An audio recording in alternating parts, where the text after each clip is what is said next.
the Women's World Cup live on BBC iPlayer. And for more from France, visit BBC Sport Online.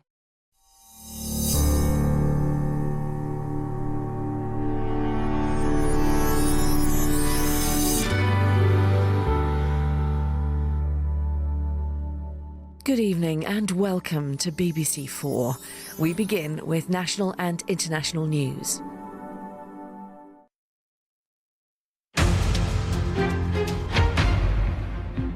You're watching Beyond 100 Days. The race to be Britain's Prime Minister intensifies. The field is now down to just 5. Former Brexit Secretary Dominic Raab has just been knocked out in the second round of voting. Boris Johnson is still a long way in front of his Conservative rivals, but the battle for second place is hotting up. The remaining candidates, and this time including Mr Johnson, will face off tonight in a televised debate here on the BBC in an hour's time. Meanwhile, in Florida, thousands of the president's supporters have been queuing for hours to attend the official launch of the Trump 2020 re-election campaign. And I'm Jane O'Brien, live in Orlando with those supporters at what's been described as the mother of all rallies. Also on the programme, 1,000 more US troops are being sent to the Middle East amid heightened tensions with Iran. They're being deployed to defend American installations in the region. And James Corden's Team UK crashes to dismal defeat against Michelle Obama's Team USA. The game was dodgeball. Not sure anyone told the UK's Harry Styles.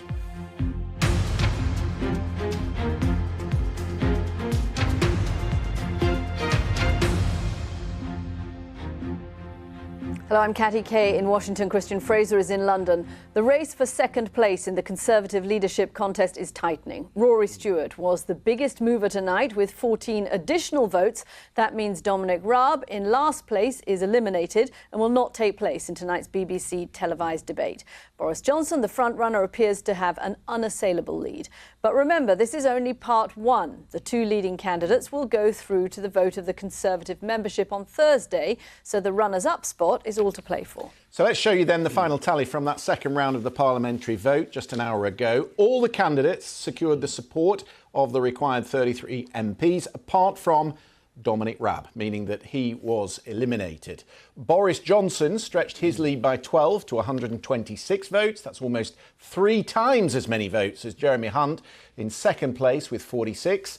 Close behind, Michael Gove with 41. And Rory Stewart got 37, surprising many, and just over the line at the end there, but still in the race for tomorrow's vote, Sajid Javid with 33. And as Katty's just told you, the final 2 names, which we will get on Thursday, will then be put to a postal vote of 160,000 Tory party members beginning on the 22nd of June. The winner of that will be announced 4 weeks later. Our political correspondent Rob Watson is here. So Rob, Boris Johnson is like the heavyweight in the ring. He's into the final rounds. To be honest, tonight, he just has to stay out of trouble. He does, and do you know what? I think even if he got into a bit of trouble, I'm not sure that would have made much difference. I mean, short of Boris Johnson declaring that he is in fact from another planet, an alien life form and shaped as a human, you know, I think most of the people that like Boris Johnson are going to vote for him, they've priced all that in, that he does say the occasional, how shall I put it, gaffe. Yeah, well, let me give you my magic numbers, shall I? Then. So if you put Dominic Raab's 30 with Boris Johnson, you get 156, OK? If you put all the other votes together, you get 157, which is the division in the Tory party. Yes, although I'm not sure that it quite goes on. I knew you'd bring up my weak subject, which is maths. And I think you can get a bit bogged down in this. I do think Boris Johnson is going to win unless anything really untoward happens. I mean, if you were really going to go looking further down the line, I think the real question about the governing Conservative Party is, let's say you get to October the 31st, and it looks like there isn't going to be a deal, and Boris Johnson, Prime Minister Boris Johnson, is talking about a no-deal Brexit. Would enough of these people who've been supporting Rory Stewart and some of the others on the softer spectrum, if you like, of the Conservative Party, would they really block a no deal? Would they vote with Labour in a vote of no confidence? I mean, I think in many ways that is the big question in British politics, and it's a bit further down the line. OK, so Rob, this debate starts in just under an hour's time now for the men up on stage. What are you looking for and why?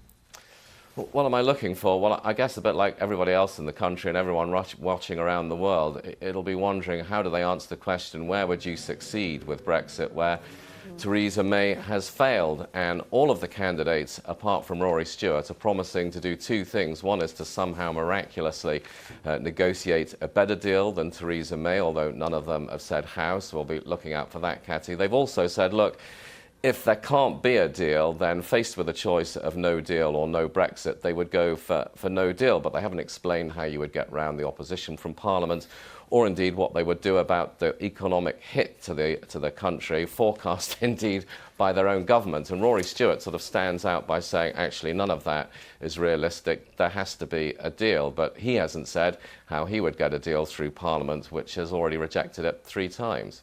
OK, Rob, for the moment, thank you very much. The candidates are starting to arrive here at the BBC for tonight's debate. We're joined from Westminster by The Spectator's Deputy Political Editor, Katy Balls, and Helen Thomas, who used to advise the former Conservative Chancellor, George Osborne. Katy, does a TV debate matter in terms of public perception and the way the public perception might shift on the night? Does that move MPs in the way they vote tomorrow? It could have an impact. Clearly the audience right now is the parliamentary party, as a point that's been made by several of the campaign teams who've been a little bit worried about sending their candidate onto the airwaves. But I think were a candidate to have a bit of a nightmare, have a catastrophe, say something that created a lot of bad blood, it would have an effect on the contest. I think Boris Johnson, there's a lot of pressure on him, but he is so far ahead, he would really need to mess it up to have any significant impact on his race. I think what's important is for the cabinet candidates, people like Jeremy Hunt, Michael Gove, Rory Stewart, Sajid Javid, they are competing in a much closer competition for that second place. And I think it's there that we will see the real debate in some respects. So, Helen, according to the YouGov poll today, Brexit is the defining issue. I'm sure the candidates will be asked about a host of other domestic issues tonight, but Brexit is the issue that Conservative Party members are going to be voting on. And in that respect, does Boris Johnson have to give clear answers about how he's going to get the Europeans to budge on the withdrawal agreement? Or does him just saying, look, I'm the toughest guy on Brexit, does that satisfy them? Tone. That is what is incredibly important. The Conservative Party is facing an existential threat here, as a number of the candidates have identified, which is they need to show competence and they need to deliver Brexit. So it really doesn't matter too much about getting bogged down into the detail tonight. I think it's going to be the tone and the drive and the momentum and convincing those Conservative Party members that they can get Brexit done. Helen, is the brewing story here the rather uneasy nature of the coalition that's forming behind Boris Johnson? Because you've got the likes of Steve Baker of the European Research Group, who's saying we must rip up Theresa May's deal, start again and definitely leave on October the 31st. And on the other side, you've got Matt Hancock, once a candidate, saying no, this is the basis for a deal and we must get a deal. Look, whoever wins is going to have to unite a very broad division across the party. But that is true of any party leader at any time. And of course, we're now hitting a very, very divisive period in our history. I think what is needed right now, of course, is a salesman, something that Theresa May was sadly woefully underprepared and able to deliver. But of course, that is somewhere that somebody like Boris Johnson would feel they might have the edge. OK, Katy, can we talk about the timetable a bit? So we've got votes tomorrow, vote on Thursday. By the end of Thursday, we're down to 2 people. Can you explain to me, and this is something that a couple of people here have asked me about, why we don't get a result then until the end of July, given that October the 31st is the Brexit deadline and time is running out? Well, the final 2 after the parliamentary rounds go to the membership, and there are various hustings planned. Now, I think that lots of people have said, well, Boris Johnson is the favourite amongst the grassroots, if you look at lots of polling. He is also, despite some predictions that he wouldn't be, the clear favourite amongst the parliamentary party. So why not have a coronation? Now, the reason that lots of Conservative MPs are sceptical of this, even Conservative MPs who back Boris Johnson, is because they look at what happened in the last leadership contest when Theresa May became Prime Minister, and they skipped that stage. And there's a sense that had Theresa May had to go out and do the hustings, go and meet meet with the grassroots and battle for that place in Downing Street in that way, lots of the problems that were unearthed in the snap election campaign, communication issues and so forth, would have been aired a lot sooner. So I think although there's a sense that likely Boris Johnson will get through this, I think there are many who believe that the process will enrich in a way him getting there. And actually you hear candidates like Sajid Javid, for example, saying that if you put them in the final two of Boris, you will get a better Boris Johnson as a result. So I just think there's a lot of scepticism about repeating the same mistakes as last time. Just seeing Boris Johnson arriving for the debate. Helen, there's been all sorts of talk about tactics in this voting, that maybe some Hunt supporters would lend support to Rory Stewart just to get him into the debate tonight, that maybe Boris Johnson supporters would want to back Hunt in later rounds to get rid of Gove, who they see as the bigger threat. Do you think that's still a possibility tomorrow and Thursday? I think it certainly did play a part for tonight. Of course, it did look like we might actually only have 3 candidates, and now we have 5, which does make it more chaotic, which apparently is something that Boris Johnson wanted to avoid. But the dust will settle, and yes, we do have those next rounds to come. And by that stage, it really all down to this question of who the second on the ballot will be. And then even at that stage, it's still Boris Johnson's to lose, quite frankly. OK, Helen Thomas and Katie Balls, thank you very much for joining us both. Christian, I mentioned that YouGov poll briefly during the course of that discussion. It's such an interesting poll. I was looking at the thread of it here, and lots have come out of it. Apart from the fact that Brexit is the defining issue, is the strength with which people identify on Brexit lines, more on Brexit lines in the Conservative Party membership than they do on traditional Labour Party, Tory Party lines. Yeah, it is fascinating, the numbers, and it's proof that Brexit is the single defining issue. So tonight you're going to hear lots about social care, fibre broadband, tax, you name it. But really, what matters is where these candidates stand on Brexit. And Brexit has cut across the fault lines left and right. So you have Conservative members in this survey who say they have more in common with Labour voters who voted Brexit than they do with Tories who supported Remain. But I think the most extraordinary statistic, given that this is the Conservative and Unionist Party, is that 63% of members, and bear in mind it's only a small group, it's about 900 that have been surveyed, but 63% of them would be willing to see the United Kingdom broken up if that's what it takes to deliver Brexit. Almost as remarkably, and it's a mark of Nigel Farage's success, is that, look at this, 46% would be very happy for him to be the party's leader. These are extraordinary statistics. And I think when you look at the final tally of where votes are going to go in the second round of the voting, it tells you that Rory Stewart really doesn't have a prayer, because about a third, less than a third, in fact, think Rory Stewart would be a good leader. It's about 3/4 that want a Brexiteer, and they see Boris Johnson as their best bet. Right. Those are, of course, Conservative Party members, so we'd have to see what the numbers were like in the rest of the country as well. That debate coming up on BBC One in just 1 hour's time. You can get it here, 8 p.m. London time, the debate between the 5 members. And everything else on our website as well. President Trump has never really stopped campaigning, and it's never really been in doubt that he would seek a second term. But later today, he will formally launch Trump 2020 in Orlando, Florida, taking to the stage in the city's 20,000-seat venue. And the president's supporters are excited, very excited. Thousands have been queuing outside the stadium for hours already. This is the scene in Florida at the moment in the build-up. According to the president, they've been there, more than 100,000 of them, trying to get tickets. This is what he tweeted. The fake news doesn't report it, but Republican enthusiasm is at an all-time high. Look what is going on in Orlando, Florida right now. People have never seen anything like it. Unless you play a guitar, it is going to be wild. See you later. Jane O'Brien is there for us, suitably wild in Orlando. We just showed beautifully sunny shots. It is now raining. I'm so sorry, Jane, that you got the rain. What's it been like? You've been there all day. I have, and it's been wild weather. And Katty, Christian, I'm the quiet one here, OK? I am not the wild one.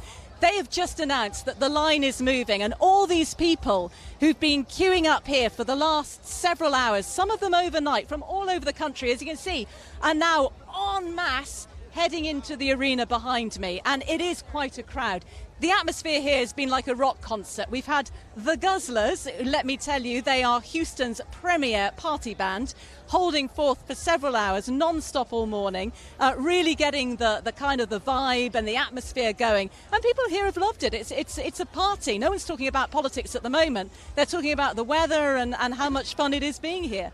And Jane, which it is if it would stop raining. If it stopped raining, in Orlando of all places. In theory, this president should have a fantastic platform from which to campaign because he's achieved much of what he set out and what he promised, and that is rare in modern day politics. Oh, yeah. I mean, as far as everybody here is concerned, he's ticked all the boxes. They don't believe any of the polls that point to him losing ground in key battleground states like Florida. They don't believe that any of the Democratic hopefuls are beating him. They think that he's done exactly what they voted him to do.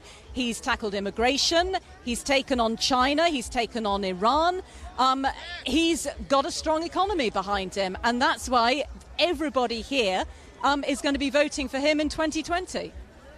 OK, Jane, these are the Trump faithful because they've stood in line, which suggests that they are the dedicated people.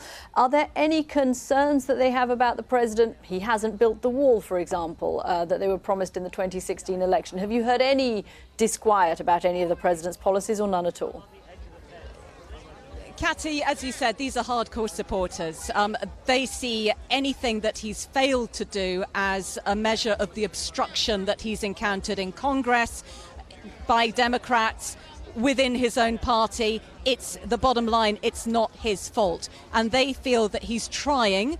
They also feel that he's telling the truth about the country. A lot of them don't listen to the mainstream media. They get their news from independent media people who broadcast mainly online, digitally. They listen to his tweets. And as far as they're concerned, he's trying. He's trying really hard. And they're supporting him in that effort. Jane O'Brien there for us in Orlando, Florida. Jane, thank you very much. Stay dry.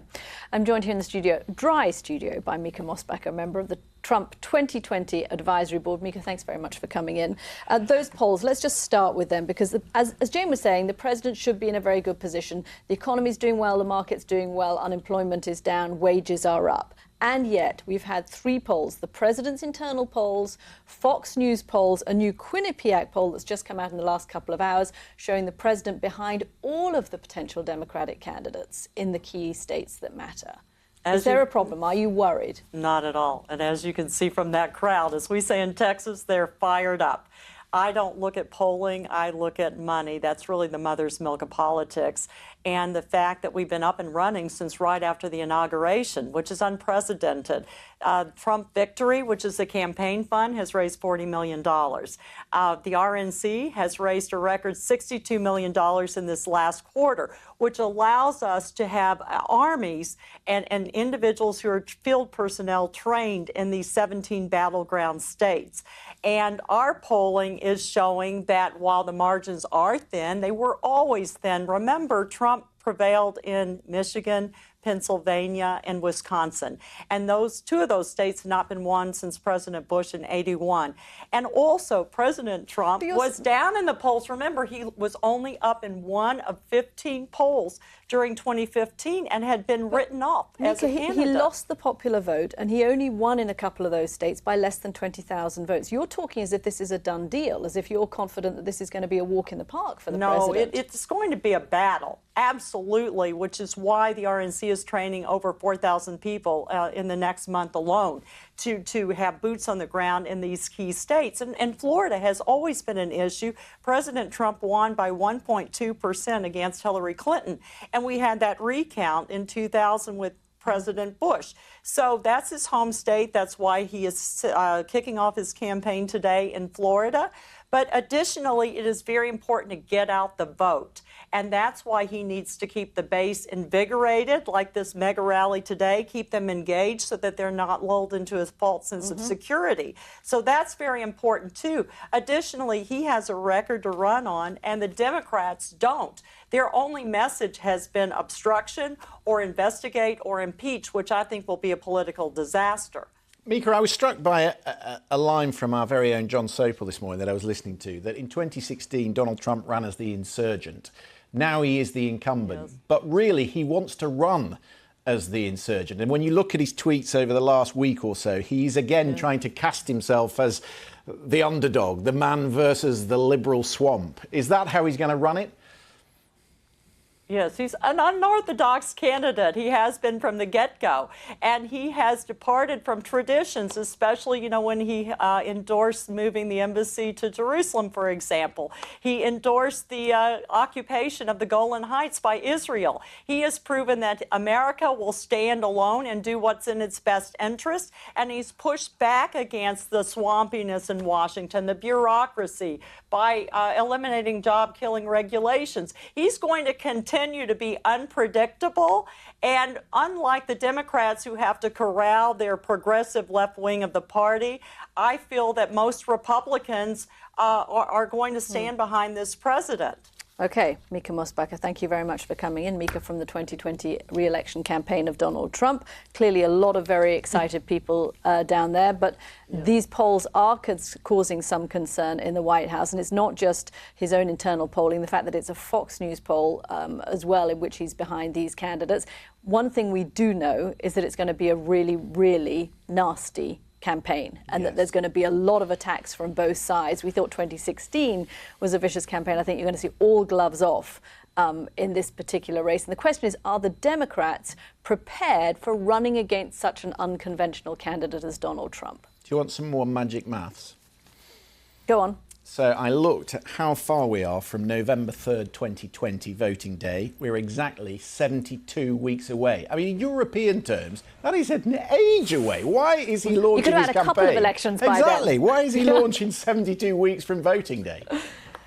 Because what did Mika just say? It's all about the money. That is the mother's milk of politics. If this election is going to cost something in the realm of $6 billion, which wouldn't be out of the realms of possibility, the last one was about $4 billion and they go up every cycle, you need a lot of time to raise that money. And so that's why the candidates all get in early, and why the polling does matter, because they want to be able to go to the funders and say, look, back me. If you're a Democrat, you want to be able to say, look, I'm in the top 5. Back me. I'm worth your money. And so the polling matters because it drives the money. It's all about the money. And a lot of it too.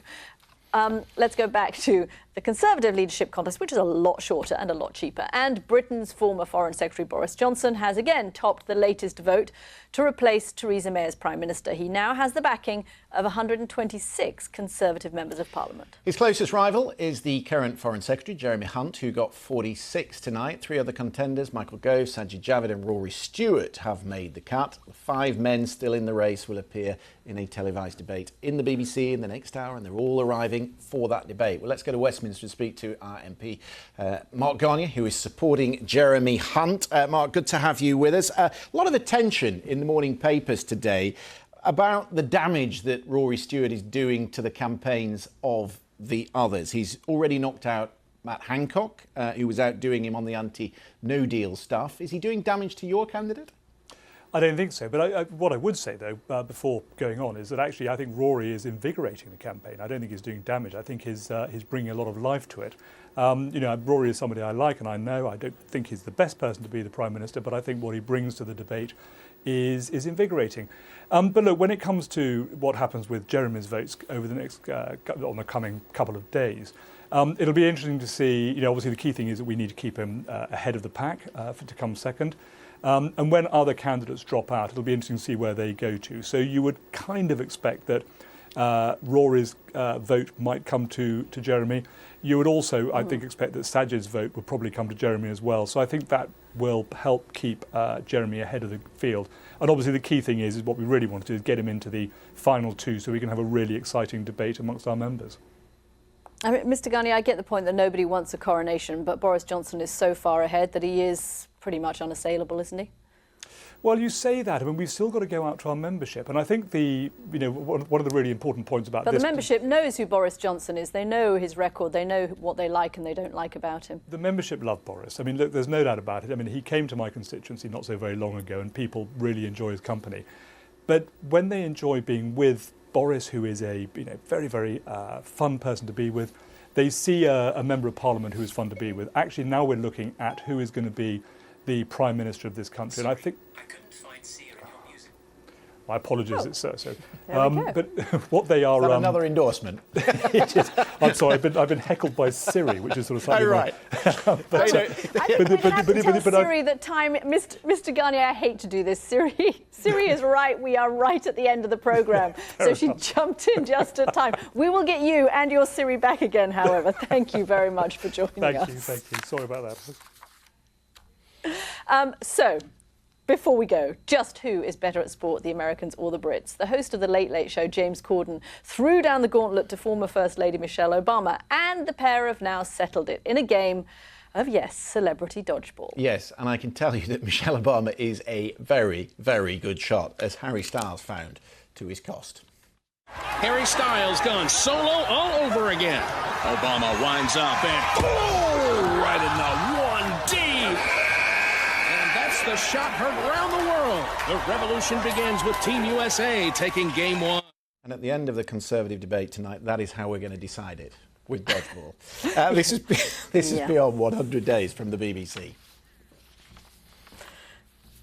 And coming up for viewers on the BBC News Channel and BBC World News, the US announces it's sending 1,000 more troops to the Middle East as tensions with Iran are continuing to grow in the region. And a new study finally reveals what it is about the expression on a dog's face that we find so cute. Those eyes, which have evolved over the years to appeal to us humans. We are just soft touches, let's face it. That's all still to come.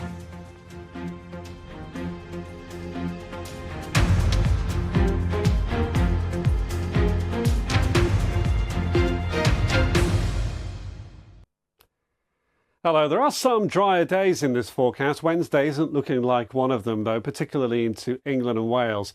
Now, through the night and into the morning, some heavy, even torrential, thundery downpours, particularly across parts of southern, central and eastern England. And this area of heavy rain will continue to feed its way further eastwards during the day. And still along that, the potential for heavy downpours in eastern England, even towards the evening rush hour. Wales, western England starting to brighten up. Scotland and Northern Ireland, well, it's sunshine and showers again, though much of southern and eastern Scotland will stay dry. Temperatures 20 at the very best. Most of us will just be again into the high teens.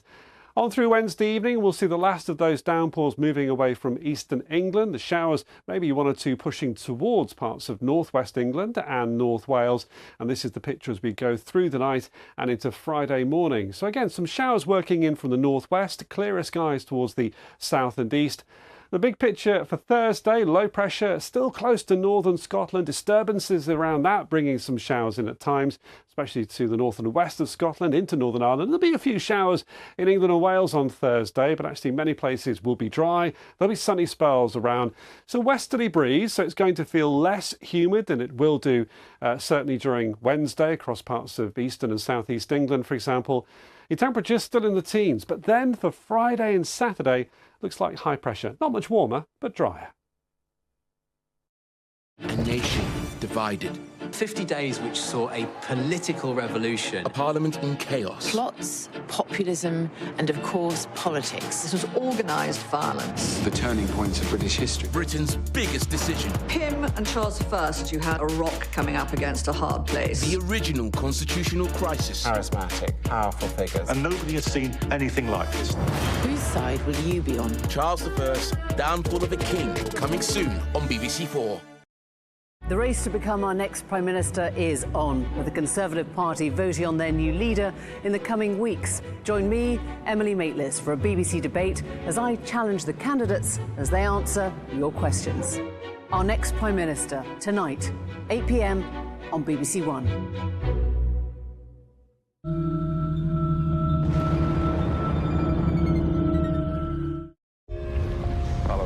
Distance from the Earth, 112,386 nautical miles. Little silly side cap. My feet are a little silly. It's like a gigantic crater looking like out there, month. By the nearest site, magnificent desolation. Experience the mission in the words of those who took us there. 8 days to the moon and back.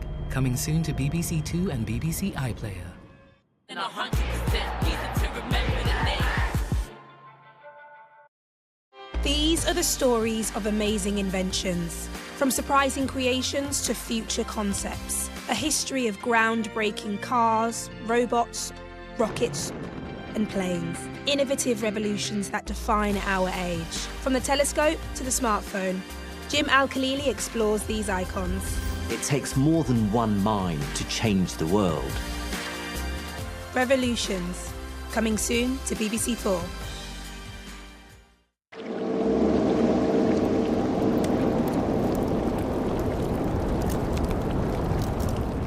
Impressive Brazil pushing to get into the last 16 as they take on group leaders Italy in the Women's World Cup in 15 minutes. First on BBC 4, the fiery power of volcanoes here and in space.